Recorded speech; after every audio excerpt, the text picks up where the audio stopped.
défends cet arbre et je défends ma position de personne à mobilité réduite. Et je peux dire que sur ce projet, on n'a pas été considéré.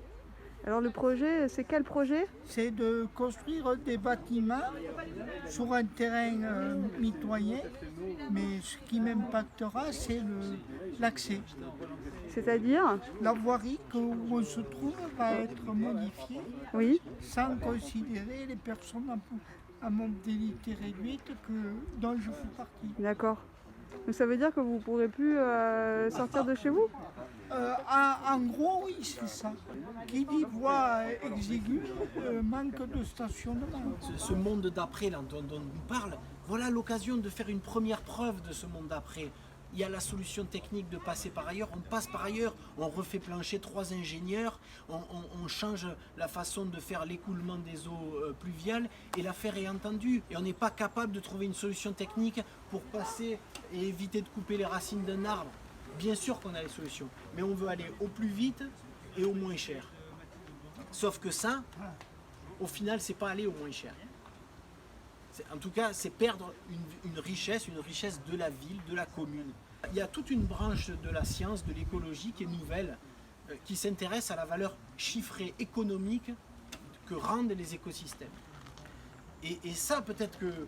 Parce que des fois, on parle qu'entre écologistes, qu'entre amoureux de la nature.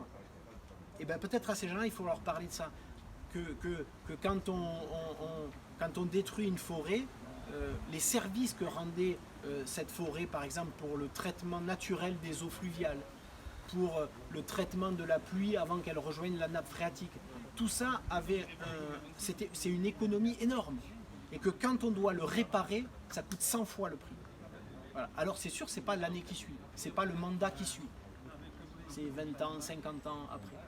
Mais si on n'est pas capable aujourd'hui, au XXIe siècle, d'anticiper des choses comme ça à 50 ans, à 100 ans, si on n'est pas capable de comprendre que ça c'est une richesse, une vraie richesse, bien supérieure à quelques appartements de plus, en tout cas bien supérieure à l'économie de faire passer des égouts à un endroit plutôt qu'à un autre.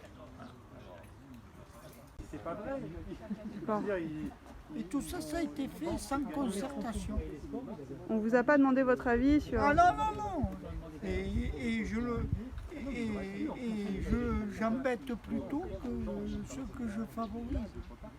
Donc du coup, vous aimeriez qu'on signe la pétition? Ouais, j'aimerais beaucoup et que le promoteur envisage et la municipalité envisage d'autres solutions. Puisqu'elles existent.